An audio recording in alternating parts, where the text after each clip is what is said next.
आप सब? आशा करते हैं आप बहुत अच्छे होंगे, स्वस्थ होंगे और अपनी अपनी पढ़ाई में व्यस्त होंगे। तो चलिए बच्चों, हम आज का अपना पाठ शुरू करते हैं। आज का हमारा पाठ है लिंग, जेंडर। देखिए, पढ़िए और समझिए। छात्र पुस्तक पढ़ता है, छात्रा पुस्तक पढ़ती है, लड़का खाना खाता है, लड़की खाना खाती है। आइए कुछ अन्य वाक्यों को पढ़ें। खेल के मैदान में एक बालक और एक बालिका खेल रहे हैं। मोनिका के पास एक पुत्र और एक पुत्री है।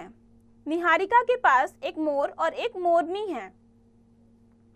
उपर्युक्त वाक्यों में रंगीन छपे शब्द बालक, बालिका, पुत्र, पुत्री, मोर, मोरनी शब्दों के 3 जोड़े हैं, जिनमें बालक, पुत्र, मोर शब्द पुरुष जाति का बोध करा रहे हैं, जबकि बालिका, पुत्री और मोरनी शब्द स्त्री जाति का बोध करा रहे हैं। तो बच्चों, ऐसे शब्द जिनसे हमें उनके स्त्रीलिंग या पुल्लिंग होने का बोध हो, वो लिंग कहलाते हैं। जिस शब्द से पुरुष जाति अथवा स्त्री जाति का बोध होता है, उसे लिंग कहते हैं। लिंग के भेद। हिंदी भाषा में लिंग के 2 भेद हैं, पुल्लिंग, स्त्रीलिंग। पुल्लिंग पुरुष जाति का बोध कराने वाले शब्द पुल्लिंग कहलाते हैं। जैसे राजा ने सेवक को बुलाया। दिए गए वाक्य में रंगीन शब्द राजा और सेवक पुरुष जाति का बोध करा रहे हैं, अतः ये पुल्लिंग शब्द हैं। तो बच्चों, ऐसे शब्द जो पुरुष जाति का बोध कराएं वो पुल्लिंग कहलाते हैं। जैसे राजा, सेवक, ये दोनों पुरुष जाति का बोध करा रहे हैं, तो ये पुल्लिंग शब्द हैं। दूसरा है स्त्रीलिंग। स्त्री जाति का बोध कराने वाले शब्द स्त्रीलिंग कहलाते हैं। जैसे रानी ने सेविका को बुलाया। दिए गए वाक्य में रंगीन शब्द रानी और सेविका स्त्री जाति का बोध करा रहे हैं, अतः ये स्त्रीलिंग शब्द हैं।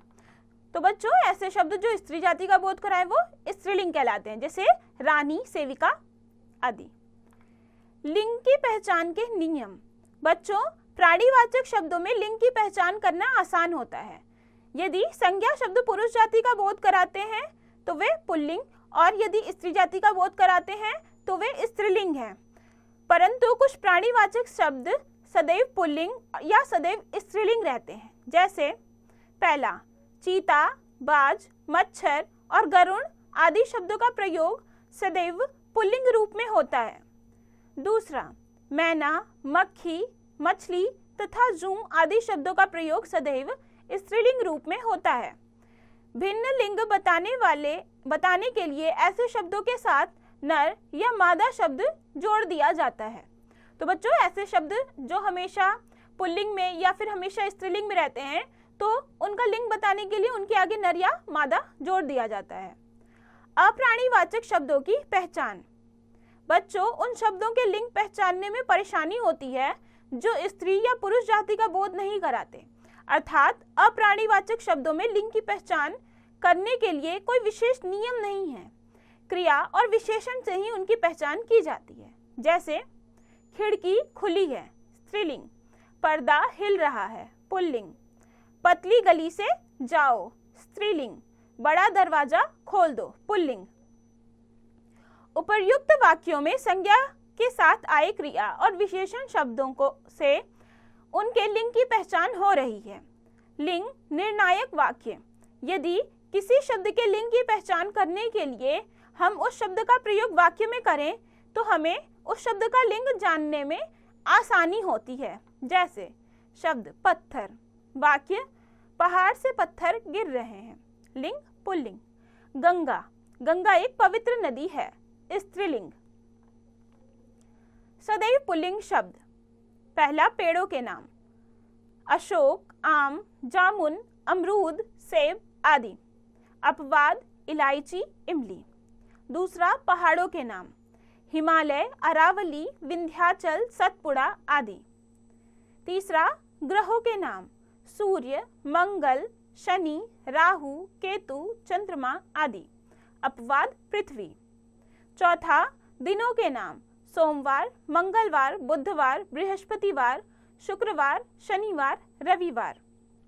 पांचवा, धातुओं के नाम, सोना, लोहा, पीतल, तांबा, स्टील आदि। अपवाद, चांदी। छठा, देशों के नाम भारत, अमेरिका, पाकिस्तान, चीन, जापान, इराक, ईरान आदि। अपवाद श्रीलंका, इटली। 7वां समुद्रों के नाम हिंद महासागर, अरब सागर, प्रशांत महासागर। 8वां अनाजों के नाम चावल, चना, बाजरा, तिल आदि। अपवाद अरहर, मूंग, ज्वार, मक्का। 9वां महीनों के नाम जनवरी, फरवरी, मार्च, अप्रैल, चैत्र, वैशाख, ज्येष्ठ, आषाढ़ आदि। 10वां शरीर के कुछ अंगों के नाम सिर, बाल, माथा, गाल, कान, दांत, गला, ओठ, हाथ आदि। अपवाद जीभ, नाक, अंगुली। तो बच्चों ये ऐसे शब्द हैं जो हमेशा पुल्लिंग में ही रहते हैं। अब ऐसे शब्द हम पढ़ेंगे जो सदैव स्त्रीलिंग में रहते हैं।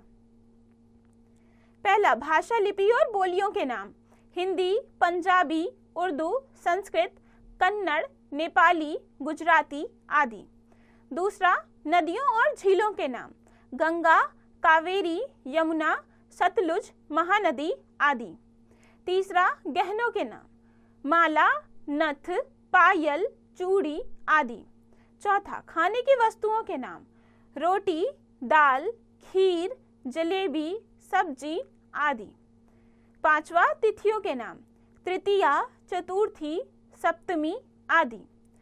6ठा द्रव्यों के नाम चाय, कॉफी आदि। अब आगे है लिंग परिवर्तन के नियम। पुल्लिंग से स्त्रीलिंग में परिवर्तित करते समय निम्नलिखित नियमों को ध्यान में रखना चाहिए। पहला अ को आ में बदलकर प्रिय, प्रिया, पूज्य, पूज्या, शिष्य, शिष्या, बाल, बाला, सुत, सुता, प्राचार्य, प्राचार्या। दूसरा अ या आ को ई में बदलकर पुल्लिंग लड़का, स्त्रीलिंग लड़की, चाचा, चाची, नाना, नानी, काका, काकी, पुत्र, पुत्री, बेटा, बेटी, दादा, दादी, मामा, मामी, नर, नारी, देव, देवी।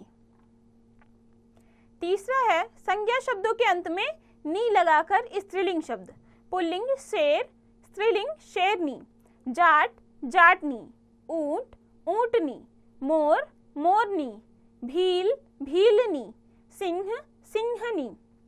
चौथा संज्ञा शब्दों के अंत में आनी लगाकर पुल्लिंग देवर, स्त्रीलिंग देवरानी, सेठ, सेठानी, जेठ, जेठानी, नौकर, नौकरानी। 5वां है व्यवसाय सूचक पुल्लिंग शब्दों के अंत में इन लगाकर पुल्लिंग सुनार, स्त्रीलिंग सुनारिन, माली, मालिन, ग्वाला, ग्वालिन, धोबी, धोबिन, तेली, तेलिन, लुहार, लुहारिन। 6ठा संज्ञा शब्दों के अंत में इया लगाकर पुल्लिंग चूहा, स्त्रीलिंग चूहिया, लोटा, लुटिया, गुड्डा, गुड़िया, बंदर, बंदरिया, डिब्बा, डिबिया, बछड़ा, बछिया। 7वां है संज्ञा शब्दों के अंत में इका लगाकर पुल्लिंग लेखक, स्त्रीलिंग लेखिका, गायक, गायिका, अध्यापक, अध्यापिका, नायक, नायिका, शिक्षक, शिक्षिका, पाठक, पाठिका, याचक, याचिका, सेवक, सेविका, बालक, बालिका, धावक, धाविका। 8वां है कुछ संज्ञा शब्दों के अंत में ता के स्थान पर त्री लगाकर पुल्लिंग दाता, स्त्रीलिंग दात्री, नेता, नेत्री, अभिनेता, अभिनेत्री, कर्ता, कर्त्री। 9वां है कुछ संज्ञा शब्दों के अंत में वान के स्थान पर वती लगाकर पुल्लिंग गुणवान, स्त्रीलिंग गुणवती, श्रीमान, श्रीमती, बुद्धिमान, बुद्धिमती, बलवान, बलवती, रूपवान, रूपवती, भगवान, भगवती। 10वां है संज्ञा शब्दों के अंत में आइन लगाकर पुल्लिंग ठाकुर, स्त्रीलिंग ठकुराइन, हलवाई, हलवाइन, पंडित, पंडिताइन, बाबू, बबुआइन। 11 कुछ संज्ञा शब्दों के अंत में इनी लगाकर। पुल्लिंग तपस्वी, स्त्रीलिंग तपस्विनी, यशस्वी यशस्विनी, स्वामी स्वामिनी, सन्यासी सन्यासिनी। 12वां है, कुछ संज्ञा शब्द ऐसे होते हैं जिनका स्त्रीलिंग रूप बिल्कुल भिन्न होता है। पिता माता, ससुर सास, कवि कवयित्री, विद्वान विदुषी, युवक युवती, बादशाह बेगम, बैल गाय, वीर वीरांगना, विधुर विधवा, राजा रानी, वर वधु, सम्राट सम्राज्ञी। विशेष बच्चों, जब हम वाक्य के रूप में लिंग परिवर्तन करते हैं तो क्रिया के रूप भी बदल जाता है। जैसे बालक खेल रहा है, बालिका खेल रही है। गायक गीत गा रहा है, गायिका गीत गाती है। तो हमने ऊपर देखा कि कैसे पुल्लिंग शब्दों को स्त्रीलिंग में किन किन परिस्थिति में और किन किन रूपों में बदल सकते हैं। पाठ पढ़कर हमने जाना, स्त्री या पुरुष होने का बोध कराने वाले शब्द लिंग कहलाते हैं। लिंग के 2 भेद होते हैं, पुल्लिंग तथा स्त्रीलिंग। स्त्री जाति का बोध कराने वाले शब्द स्त्रीलिंग कहलाते हैं। पुरुष जाति का बोध कराने वाले शब्द पुल्लिंग कहलाते हैं। अभ्यास पहला है, सही विकल्प पर सही का चिन्ह लगाइए। क, स्त्री या पुरुष जाति का बोध कराने वाले शब्द क्या कहलाते हैं? वचन, संज्ञा, लिंग। तो लिंग कहलाते हैं। यहाँ तीसरा विकल्प सही है, हम तीसरे विकल्प पर सही का चिन्ह लगाएंगे। ऐसे ही आपको बाकी के प्रश्नों में भी सही विकल्प ढूंढकर उन पर सही का चिन्ह लगाना है। प्रश्न 2 है, निम्नलिखित पुल्लिंग शब्दों के स्त्रीलिंग रूप लिखिए।